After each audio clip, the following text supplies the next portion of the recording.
Welcome to major TV plus. ప్రస్తుతం మనతో పాటు ఉన్నారు అడ్వకేట్ డాక్టర్ బాలా. అయితే అమృత ప్రణయ్ హత్య కేసులో అసలు ఏం జరిగింది, ఇన్నేళ్ళు ఉరి శిక్ష శిక్ష పడడానికి రీజన్స్ ఏంటి తెలుసుకునే ప్రయత్నం చేద్దాం. నమస్తే అండి. నమస్తే. ఎలా ఉన్నారు? బాగున్నానండి. రైట్, యాజ్ అడ్వకేట్గా చెప్పండి, అంటే ఇన్ని ఇయర్స్, దాదాపు 5 సంవత్సరాలు 9 నెలలు పట్టింది ఒక కేసుని టేకప్ చేయడానికి. ఇన్ని ఇయర్స్ పట్టడానికి గల కారణం ఏంటి? అండ్ మోర్ ఓవర్ ఇన్ని ఇయర్స్ తర్వాత ఒక వ్యక్తికి మరణశిక్ష వేయడం, ఇంకా మిగతా వాళ్ళ అందరికీ జీవిత ఖైదు వేయడం ఏంటి? ఒకటి, ఇప్పుడు ఎన్ని ఇయర్స్ పట్టింది అనేది క్వశ్చన్ కాదండి. అంటే మనం గమనించాల్సింది ఏంటంటే, మనం ఏమంటాం యాక్చువల్, ఒక్క నిర్దోషికి కూడా శిక్ష పడకూడదు, 100 మంది ముద్దాలు తప్పించుకున్నా పర్లేదు అన్నది మన ప్రిన్సిపల్, అవునా? సో హడావుడిగా చేశారనుకోండి, తప్పులు జరిగితే నిరపరాధికి శిక్షలు పడితే క్లియర్ కట్గా అక్కడ ఉంది కదా, ఎవరు సుపారీ ఎవరిచ్చారు, ఎవరు మర్డర్ చేయించారు, అండ్ ఎవరైతే చనిపోయిన అక్యూజ్డ్ ఉన్నాడో వాడు కూడా క్లియర్గా ఒప్పుకున్నాడు కదా, నేనే చెప్పించాను అని. బహిరంగంగా ఇచ్చినటువంటి స్టేట్మెంట్స్ కూడా ఉన్నాయి. బహిరంగంగా చెప్పిన ప్రతి statement it cannot be admissible before the court. దానికి కొన్ని ప్రొసీజర్స్ ఉంటాయి. ఇప్పుడు మీరున్నారండి, బయటికి వెళ్ళేదో చెప్తారు, అది అడ్మిసిబులా? నో. సో కోర్టు కన్నీ కొన్ని ప్రిన్సిపల్స్ ఉంటాయి. అంటే బేసిక్గా తప్పు చేసిన వాడు ఎవరు కూడా నేను తప్పు చేశానని డైరెక్ట్గా వచ్చి బహిరంగంగా చెప్పుకోడు కదా. దట్స్ వాట్ నేను అదే అంటున్నా, రాజ్యాంగంలోనే కల్పించున్నారు. Self confessions cannot be taken to the considerations, it cannot be admissible before the court as per evidence act కావచ్చు, కాన్స్టిట్యూషన్లోనే ఉన్న ప్రొవిజన్ అది. మరి ఆయన చెప్పింది అడ్మిసిబుల్ కింద ఎలా తీసుకుంటారో దానికి తర్వాత ఇన్వెస్టిగేషన్ జరగాలి, ఎంక్వైరీ జరగాలి, ఎవిడెన్స్ కలెక్ట్ చేయాలి, ఫోరెన్సిక్ ఎవిడెన్స్ కలెక్ట్ చేయాలి, సర్కమ్స్టాన్సెస్ ఎవిడెన్స్ కలెక్ట్ చేయాలి, విట్నెస్లని నారేట్ చేసుకోవాలి, ఎంత పని ఉంటుంది, ఇవన్నీ టైం పడుతుంది. అంటే దానికి 5-6 ఇయర్స్ టైం తీసుకుంటుంది. మీకు ఇంకా ఎక్కువ పడినా ఆశ్చర్యపోనక్కర్లేదు సమ్ టైమ్స్. ఎందుకంటే ఇదే ఒకటే కేసు కాదు కదా, కోర్టులో ఉంటుంది, నెంబర్ ఆఫ్ కేసెస్ ఉంటాయి. పర్ డే ఒక 60-70 కేసెస్ డీల్ చేస్తారు. ఒక్కొక్క కేసుకి మీరు మినిమం టైం తీసుకోండి, ఎంత టైం పడుతుంది? కాల్ వర్క్ అవ్వాలి, తర్వాత బెయిల్స్ ఉంటాయి, యాంటిసిపేటరీ బెయిల్స్ ఉంటాయి, దాని తర్వాత మళ్ళీ మీకు ట్రయల్ నడుస్తుంటుంది. ఒక్కొక్క విట్నెస్ గంట సేపు తీసుకోవచ్చు, గంటన్నర తీసుకోవచ్చు, 2 hours హోల్ డే తీసుకోవచ్చు ఒక విట్నెస్ ఒక కేసులో. అలా కేసెస్ అన్ని చేసుకుంటూ రావడానికి టైం పడుతుంది. బేస్డ్ అపాన్ దట్ ఈ కేసుకి ఇన్ని రోజులు టైం పట్టింది కాబట్టి ఇప్పుడు జడ్జ్మెంట్ వచ్చింది. సో దానికి 5 years 6 years ఎందుకు డిలే అవుతుంది అంటే, డిలే అనడానికి నెంబర్ ఆఫ్ రీజన్స్ ఉంటాయి. ఆ రీజన్స్ అన్నింటినీ కూడా మనం అసైన్ చేయలేము. Okay, right. అయితే బేసిక్గా మరణశిక్ష వేయడం అనేది కరెక్టే అంటారా? ఎందుకంటే ఆల్రెడీ ఎవరైతే A1 ఉన్నాడో ఆయన సూసైడ్ చేసుకొని చనిపోయారు, A2కి వచ్చేసి ఇన్ని ఇయర్స్ టైం తీసుకుంది. అండ్ ఇక్కడ ఓన్లీ వన్ సైడ్ మాత్రమే కోర్టు ఆలోచించిందా, పోలీసులు ఆలోచించారా? వై అనదర్ సైడ్ అనేది ఎందుకు తీసుకోలేకపోయారు ఈ కేసుకి సంబంధించి? జస్టిస్ అనేది బ్యాలెన్సింగ్ చేయడం అనేది ఇంపార్టెంట్ అండి. మీరు అనేది కరెక్ట్ క్వశ్చన్. ఎందుకంటే విక్టిమ్ తరపు నుంచి కూడా ఎంతో కొంత తప్పు లేనిదే అక్యూజ్డ్ అంటే వేరే పర్సన్ అక్యూజింగ్ అవ్వరు కదా ఇక్కడ. Yes, absolutely, you're right. That's what I'm telling. ఇక్కడ బ్యాలెన్సింగ్ అనేది చాలా ఇంపార్టెంట్. ఇప్పుడు వాళ్ళని క్యాపిటల్ పనిష్మెంట్ చేసినంత మాత్రాన వాళ్ళకి జస్టిస్ జరిగిందా అంటే నో అని చెప్పాలి మనం. Justice delivery system, whether it is delivery of justice అనుకోవాలన్నా లేకపోతే డెలివరీ ఆఫ్ పనిష్మెంట్ అని అనుకోవాలన్నా అనేది క్వశ్చన్. ఇప్పుడు ఈ కేసులో డెలివరీ ఆఫ్ పనిష్మెంటా లేకపోతే డెలివరీ ఆఫ్ జస్టిసా, ఈ రెండిట్లో ఇది కరెక్ట్? మరి సమాజంలో చాలా మంది మరి ఇక్కడ జరిగింది ఏంటి? Delivery of punishment. ఎందుకు అంటున్నానంటే, డెలివరీ ఆఫ్ పనిష్మెంట్ జరిగింది, but what about justice? Justice ఎవరు చేయాలి, ఎలా జరగాలి, ఎక్కడి నుంచి రావాలి? ఎందుకంటే ఇప్పుడు ఇంతమందికి కుటుంబాలు ఉన్నాయి, పిల్లలు ఉన్నారు, ఫ్యామిలీస్ ఉన్నాయి, ఇవన్నీ ఉన్నాయి కదా, మరి వీళ్ళకి కూడా ఇప్పుడు ఇంజస్టిస్ జరుగుతుంది కదా, దాని పరిస్థితులు ఏంటి? That's what I'm trying to ask you. Like ఏంటంటే ఇన్ని ఇయర్స్ తర్వాత ఒక వ్యక్తికి మరణశిక్ష వేయడం ఏంటి, మిగతా వాళ్ళందరికీ జీవిత ఖైదు అంటే ఎట్లేదనో ఇప్పుడు 14 ఏళ్ళు కాస్తే 7 ఏళ్ళు అవుద్ది. ఇప్పుడు 7 ఏళ్ళు అన్నా సరే అందులో కొంతమందికి హెల్త్ ఇష్యూస్ ఉంటాయి, మేబీ వాళ్ళు ఏమైనా జైల్లోనే హెల్త్ ఇష్యూస్ వచ్చి చనిపోయే అవకాశాలు కూడా ఎక్కువగా ఉంటాయి. 7 ఏళ్ళ కాలం అంటే ఇక్కడ ఏమైపోతుందంటే, ఈ మధ్యకాలంలో చాలా మంది తెలుసుకోవాల్సిన విషయాలు ఏంటంటే, స్టేట్లో ఒక గవర్నమెంట్స్ ఉంటాయి, ఆ గవర్నమెంట్లో ఎగ్జిక్యూటివ్స్ ఉంటారు, జ్యుడిషియరీ ఉంటుంది, అలానే లెజిస్లేటర్స్ అందరూ ఉంటారు. ఇక్కడ లెజిస్లేటర్ ఏమో చట్టాలు పని చేయాలి, ఎగ్జిక్యూటివ్స్ ఏమో చట్టాలని ఎగ్జిక్యూట్ చేసే పని చేయాలి, జ్యుడిషియరీ ఏమో దానికి సంబంధించి బ్యాలెన్సింగ్ చేస్తూ కూర్చోవాలి. ఇప్పుడు ఒక క్రైమ్ జరిగింది అనుకోండి, క్రైమ్ జరిగినప్పుడు చాలామందికి తెలియని విషయం ఏంటంటే, ప్రొహిబిషన్ ఆఫీసర్స్ అని ఉంటారు. వాళ్ళు ఎక్కడున్నారు, వాళ్ళు ఏం చేస్తున్నారు? ఏ కేసులో అయినా ఇప్పుడు దాకా ప్రొహిబిషన్ ఆఫీసర్ ఒక రిపోర్ట్ ఫైల్ చేసిన దాఖలాలు చూసారా మీరు ఎప్పుడైనా? లేదు. వాళ్ళ పని ఏంటో తెలుసా మీకు? ఒక అక్యూజ్డ్ ఏదైనా క్రైమ్ చేసి వచ్చాడు అనుకోండి, అతని సొసైటీలో బయట అసలు అతని కాంటాక్ట్ ఏంటి, అతని క్రెడెన్షియల్స్ ఏంటి, అతని లైఫ్ స్టైల్ ఏంటి, అతని మీద ఎవరు ఆధారపడి ఉన్నారు, అతని జీవితం ఏంటి, ఇవన్నీ చూసి అతను ఆ రిపోర్ట్ అనేది ఫైల్ చేయాలి కోర్టుకి. ఎందుకు? ఇతన్ని పనిష్ చేసేటప్పుడు కోర్టు ఇవన్నీ దృష్టిలో పెట్టుకొని చేయాలి. ప్రొహిబిషన్ ఆఫ్ అఫెండర్స్ యాక్ట్ అని ఒకటి ఉంటుంది, సెక్షన్ 3 అండ్ సెక్షన్ 4 ప్రకారము కోర్టు ఇవన్నీ దృష్టిలో పెట్టుకొని చేయాలి. మరి అవి జరుగుతున్నాయా? మరి జరగనప్పుడు జస్టిస్ ఎక్కడ జరుగుతుంది మీకు చెప్పండి? జస్టిస్ జరగదు మీకు. Only punishment of delivery system అవుతుంది తప్ప నిజంగా డెలివరీ ఆఫ్ జస్టిస్ సిస్టమ్ అనేది జరుగుతుందా? అండ్ ఈ ఎంటైర్ దాంట్లో ఎందుకు అమృత ఎక్కడ ఈ కేసుకి సంబంధించి అంటే ఇంత పెద్ద తీర్పు బయటకు వచ్చింది ఈ రోజు, బయటపడి చెప్పారు. అండ్ ఇటు చూసుకుంటే అబ్బాయి వాళ్ళ సైడ్ అంటే ఎవరైతే విక్టిమ్ ఉన్నారో విక్టిమ్ వాళ్ళ ఫ్యామిలీకి అయితే న్యాయం అసలు జరిగిందని మీరు అనుకుంటున్నారు? నేను అదే అంటున్నానండి, జస్టిస్ ఎక్కడ జరిగింది? పనిష్మెంట్ జరిగింది, జస్టిస్ ఎక్కడ అంటున్నాను నేను. సో జస్టిస్ అంటే ఏ విధంగా చేయాలి మీరు చెప్పండి. Punishment is not a justice. Okay, accepted, but what is justice? See, justice means balancing of delivery system. ఈ బ్యాలెన్సింగ్ అనేది ఎక్కడ జరుగుతుంది? ఇప్పుడు ఒక వ్యక్తిని చంపాడు, ఎందుకు చంపాడు? ఇప్పుడు నేను ఉన్నానండి, ఆల్ ఆఫ్ సడన్ గా నేను మిమ్మల్ని కొడతానా? సరే, ఏ విధంగా బ్యాలెన్స్ చేయాలి? వినండి, నేను కొడతానా మిమ్మల్ని? లేదు. ఎందుకు కొట్టింటాను? జరిగితే సంథింగ్ ఏదో ఒక కన్వర్జేషన్స్ ఎక్కడో స్లిప్ అయింటుంది, అవునా? దాన్నే మన క్రిమినల్ జూడిస్పిరెన్స్ సిస్టంలో మెన్స్రియా యాక్టస్రియా అనేది చాలా ఇంపార్టెంట్. అది మనం ఎవరు పట్టించుకోవట్లేదు. ఏంటి మెన్స్రియా, ఏంటి యాక్టస్రియా అంటే ఆంథ్రపాలజీ, సైకాలజీ అండ్ ఆంథ్రపాలజీ. సైకాలజీలో నుంచి వచ్చేదే యాక్ట్, ఆంథ్రపాలజీ. మెన్స్రియా అంటే సైకాలజీ లాంటిది, యాక్టస్రియా అంటే ఆంథ్రపాలజీ లాంటిది. ఇప్పుడు ఒక వ్యక్తి మెన్స్రియా ఫస్ట్ ఏంటి? ఇంటెన్షన్ ఉండాలి, మోటివ్ ఉండాలి, దానికి సంబంధించిన ప్రిపరేషన్ ఉండాలి, ఇవన్నీ జరగాలి, తన మైండ్లో ఆ ఇంటెన్సిటీ ఉండాలి. అది ఉందా లేదా అనేది ఎలా తెలుస్తుంది? ట్రూ. అయితే రైట్ దానికి కొన్ని సర్కమ్స్టాన్సెస్ కి సంబంధించిన స్టోరీ అంతా బిల్డప్ ఉంటుంది. రైట్, నేనేమంటున్నా, నిజంగా ఆయన హత్య చేయాలన్న ఇంటెన్సిటీ ఉంటే అన్ని రోజులు ఆగడు కదా, పెళ్ళైన నెక్స్ట్ డే చంపేయాలి కదా. సో ఇన్ని ఇయర్స్ గడిచిపోయి, అంటే ఇన్ని డేస్ గడిచిపోయినా, ఇంత లైఫ్ వాళ్ళు లీడ్ చేస్తున్నా, ప్రెగ్నెంట్ అయిన చోట ఉన్నా కామ్ గా ఉన్నారు అంటే, చేయకుండా ఉన్నారంటే తనకి మోటివ్ లేదు. చేయాల్సిన మోటివ్ని ఎవరు ప్రొవోక్ చేశారు అనేది క్వశ్చన్. పోనీ ఎవరైనా దాని గురించి I heard about this actually. Yes. So what you're saying is exactly is true, right? And ఇక్కడ నేను విన్నది ఏంటంటే, ఈ అమ్మాయిని పెళ్లి చేసుకున్న తర్వాత ఎవరైతే విక్టిమ్ చనిపోయిన అతను ఉన్నాడో అతను వచ్చేసి వాళ్ళ ఫాదర్ని లైక్ ప్రొవోక్, ఏ విధంగా, నేను దాన్ని పెళ్లి చేసుకున్నా, ఏం పీకలేకపోయాడు, నన్ను ఏం చేయలేకపోయాడు, సో అది వాళ్ళు అంటే ఇక్కడ ఒకటి caste domination. No, see, caste domination అనేది ఐ డోంట్ బిలీవ్ అండి. ఫస్ట్ పరువు హత్యలు జరుగుతున్నాయి అనేది అంత బుల్షిట్. రీజన్ చెప్తాను నేను ఎందుకో అంటే, పరువు హత్యలు ఏంటి కొంతమందికేనా? మిగతా ఎవరు పరువు హత్యలు? అందరికీ పరువు హత్యలే కదా ఉంటాయి కదా. త్రీ క్లాసెస్ ఆఫ్ పీపుల్స్ ఉన్నారు ఇక్కడ. Below poverty line, above poverty line and middle class and hifi network ఉన్న వాళ్ళు, అవునా?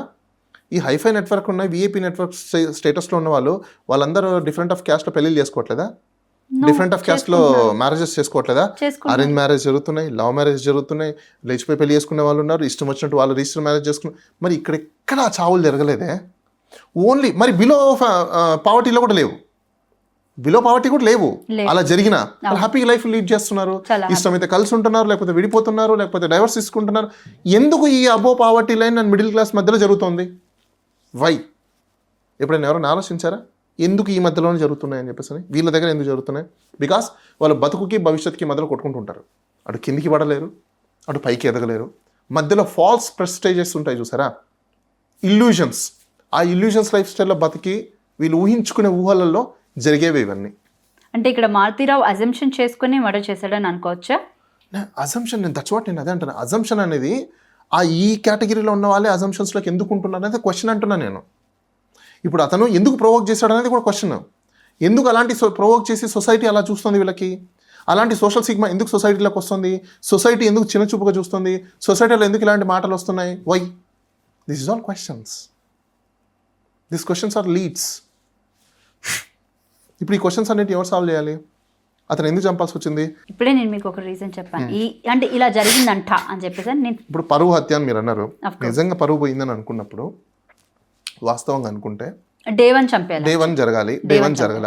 మరి డ్యూరింగ్ ద కోర్స్ ఆఫ్ ఇవన్నీ జరిగాయి. ఈవెన్ అమ్మాయి ప్రెగ్నెంట్ అయ్యి కొన్ని మంత్స్ కి హాస్పిటల్ కి అప్పుడంతా జరగంది, ఆల్ ఆఫ్ సడన్ గా ఎందుకు జరగాల్సి? అంటే అప్పటిదాకా కోపాన్ని భరించుకొని, అంటే ఐ మీన్ ఒక స్కెచ్ నేను ఒక క్వశ్చన్ చెప్తాను చూడండి. ఇప్పుడు మీకు చిన్న ఎగ్జాంపుల్ ఒకటి చెప్తాను చూడండి. ఎంత వ్యక్తినైనా మీరు సారీ అని ఒక వర్డ్ చెప్పినప్పుడు ఆటోమేటిక్గా తన ఇంటెన్సిటీ అనేది తగ్గుతుంది. ఎందుకు మనము ఆ యొక్క ప్రొవోకింగ్ ఎక్కువ చేసుకుంటూ పోతున్నాం. ఎందుకు దాన్ని డైల్యూట్ చేయట్లేదు, ఎందుకు రెడ్యూస్ చేయట్లేదు? ప్రొవోక్ చేసుకుంటే ఇంకా ఎక్కువగా గొడవ పెద్దదవుతుంది. But when we say to sorry నేనేమంటున్నాను ఇక్కడ దానికోసమే, ఇక్కడ దాన్ని మనం ఏమంటామంటే ఈగోస్, నేను ఎందుకు తగ్గాలి, ఇవన్నీ ఏంటి అసలుకి? ఇవన్నీ వాటి తగ్గడాలేంటి, తగ్గకపోవడాలేంటి, ఈగోస్ ఏంటి, ఈ క్లాషెస్ ఏంటి, ఈ ఫాల్స్ ప్రెస్టేజ్ ఏంటి, హ్యూమన్ లైఫ్ లీడింగ్, ఇవి కదా మనం ఆలోచించాలి. ఎందుకు సొసైటీ అలా అయినా లేదు? ఆ విధంగా ఎందుకు సొసైటీ ఆలోచించట్లేదు? ఇంకా పెద్దవాళ్ళు మనకు ఏం నేర్పిస్తున్నట్టు? ఈ పెద్దవాళ్ళు దేనికోసం ఉన్నారు?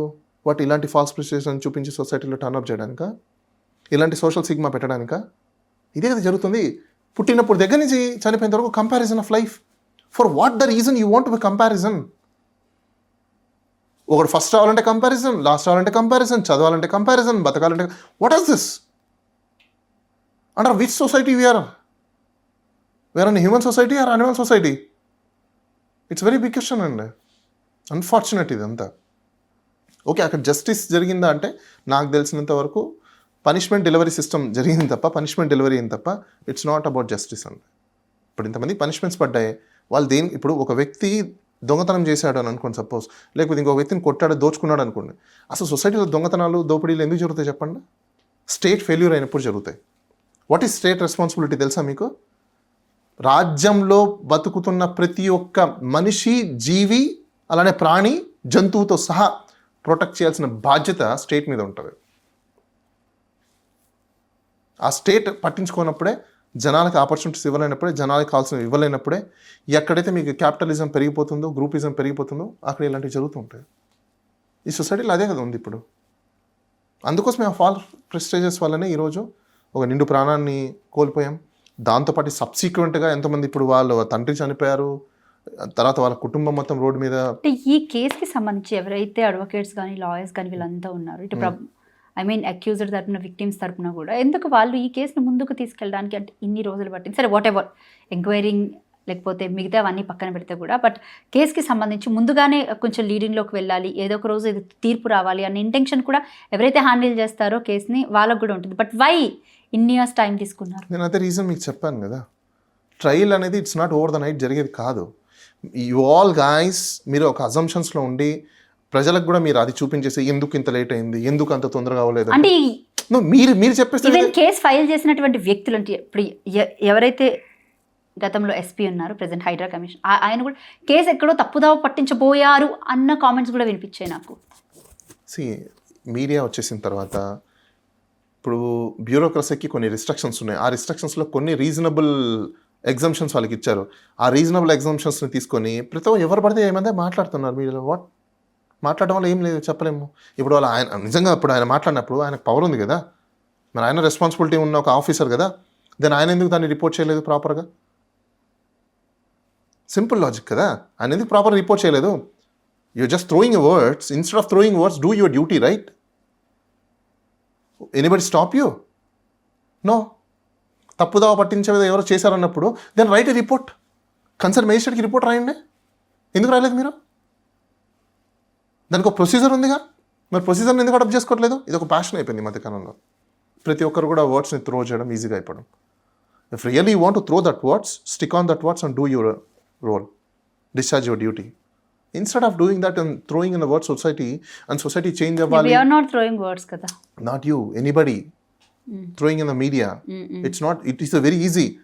But that is not right. Do your duty then. మాట్లాడడం చాలా ఈజీ. మేము ఇప్పుడు చట్టం అంటే ఏంటి? బేసికల్గా మనమందరము కొన్ని కోడ్స్ పెట్టుకున్నాం. ఇది చేయాలి, ఇది చేయకూడదు, ఇది చేయాలి, ఇది చేయకూడదు, ఇది చేయాలి, ఇది చేయకూడదు, ఇది రాంగ్, ఇది రైట్, ఇది రాంగ్, ఇది రైట్. మీరు రాంగ్ రైట్లో చాలామంది జనాలకు తెలియదయా ఫస్ట్.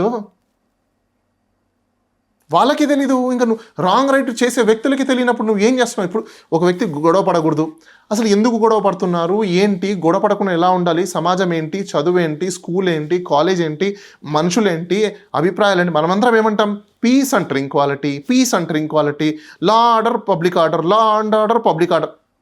అసలు ఏంటి ఎవరికి తెలుసా? What is law and order, what is public order, what is peace, what is equality అనేది? నో. మనం కూర్చొని మొత్తం మీడియాలో మాత్రం లా అండ్ ఆర్డర్ అయిపోయింది, పబ్లిక్ ఆర్డర్ మిస్ అయిపోయింది, ట్రింక్వాలిటీ పోయింది, పీస్ పోయింది. అసలు అవి ఏంటన్నా తెలుసా ఎవరికైనా? ఈ బేసిక్స్ తెలియనప్పుడే ఇలాంటివన్నీ జరుగుతుంటాయి. రైట్. అయితే ఎవరికైతే ఇప్పుడు మరణశిక్ష పడిందో ఉరి తీయాలని చెప్పేసి ఆర్డర్స్ ఇచ్చారో Yeah. వాళ్ళు ఏమైనా హైకోర్టుకి వెళ్తే ఉపయోగం ఉండే ఛాన్స్ ఉంటుందా ఆర్డర్స్ లైక్ See, వీళ్ళు కూడా ఒకటి, ఎవరైతే మిగతా వాళ్ళు I'll ఉన్నారో tell you one thing.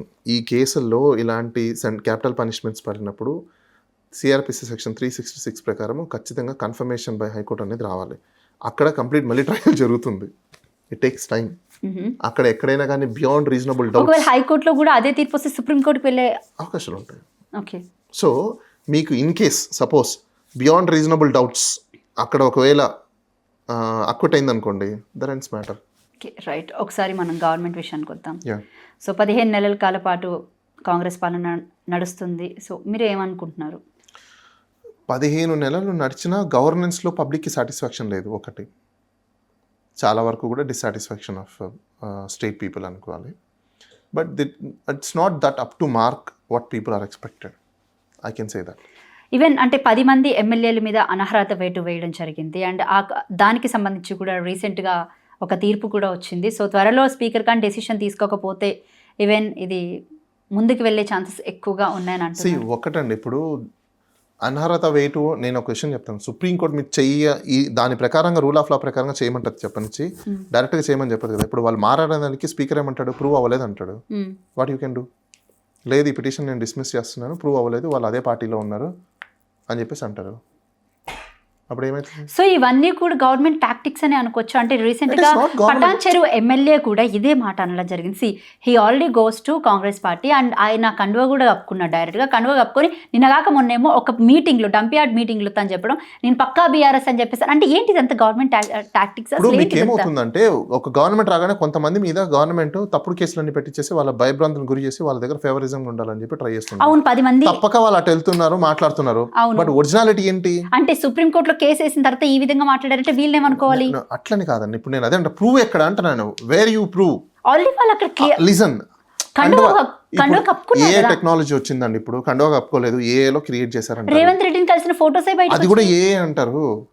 ఇప్పుడు టెక్నాలజీ అలా పెరిగిపోయింది. లేదు, మొత్తం మీరే అంత క్లియర్ గా అని మీరు చాలా వీడియోస్ చూడట్లేదా? ఒక వ్యక్తి కలిసి ఫోటో తీసుకుంటేనే వాళ్ళిద్దరు కిస్ చేసుకునే విధంగా ఏ తయారు చేస్తుంది. అది నిజమా? నో. దెన్ ఇది కూడా అంతే. How can you say? How can I say? ఆ టైంకి ఇంకా ఏ టెక్నాలజీ రాలేదు. వచ్చింది, ఎందుకు రాలేదు? ఏ టెక్నాలజీ వచ్చి ఆల్మోస్ట్ మీకు 5-6 years పైన అవుతుంది. మీరు ఎక్కడ ఉన్నారు ఇంకా? ఓ ఏ టెక్నాలజీ 5-6 years నుంచే ఉంది. దెన్ ఇప్పుడు సినిమాలు అన్ని సరే ఓకే ఒకటి మీరు రాలేదంటున్నారు కదా. మీరు చెప్పిన మాట అదే కాన్స్టిట్యున్సీ ఎమ్మెల్యే ఎవరైతే పోటీ చేసిన అభ్యర్థి ఇంకొకరు ఉన్నారు, ఆయనే క్లియర్ కట్ గా చెప్పాడు ఈయన కాంగ్రెస్ పార్టీయే బీఆర్ఎస్ పార్టీ, కాంగ్రెస్ లో వచ్చి చేరాడు, కాంగ్రెస్ పార్టీ కండువా కప్పుకున్నాడని. I'll tell you, ఇవన్నీ ఫ్యాక్ట్స్ అండి. ఈ ఫ్యాక్ట్స్ అన్ని ఎవరు డీల్ చేయాలి? చైర్మన్ డీల్ చేయాలి. ఇప్పుడు చైర్మన్ ఏమంటాడు, నో బాస్ వీళ్ళు చేరలేదు మా పార్టీలో, ఈ గవర్నమెంట్ చేరలేదు, సో కాబట్టి దానికి సంబంధించిన ఎవిడెన్స్ లేవు, నేను డిస్మిస్ చేస్తున్నా పిటిషన్ అంటాడు. అయిపోయింది అయిపోయిందండి. అంటే వీళ్ళ పరిస్థితి ఏంటి ఇప్పుడు? నిజంగానే వీళ్ళు మళ్ళీ వెనక్కి వచ్చే ఛాన్స్ ఉంటాయా లేదా? యాంటీ డిఫెక్షన్ అనే దానికి కొన్ని డెఫినేషన్స్ ఉన్నాయి, కొన్ని పారామీటర్స్ ఉన్నాయి. ఆ డెఫినేషన్స్లో వచ్చే వాటినే కన్సిడర్ తీసుకొని చైర్మన్కి ఉన్న పవర్ అది.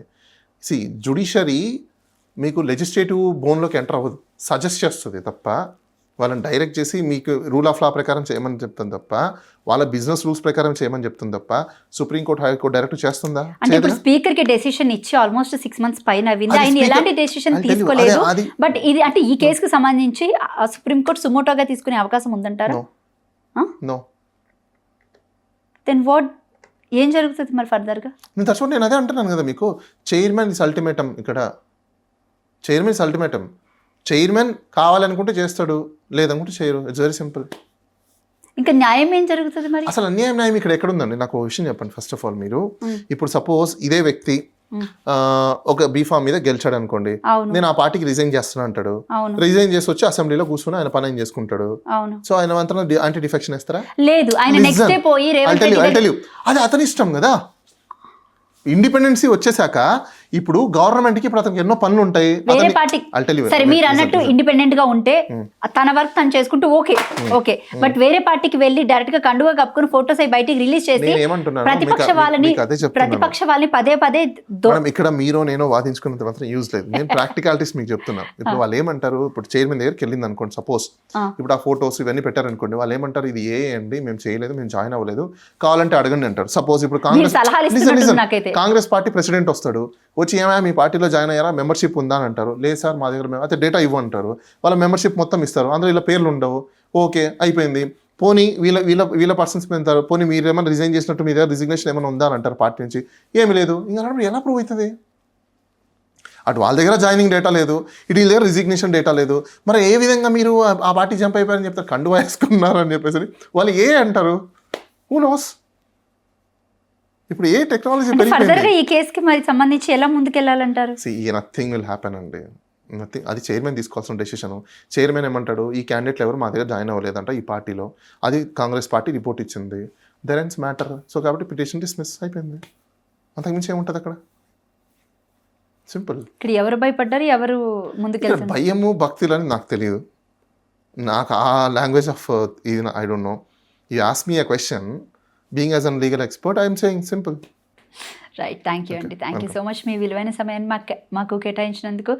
ఇది అడ్వకేట్ బాలా గారితో ప్రత్యేక ఇంటర్వ్యూ. మరొక ఇంటర్వ్యూతో మళ్ళీ కలుద్దాం. Thank you.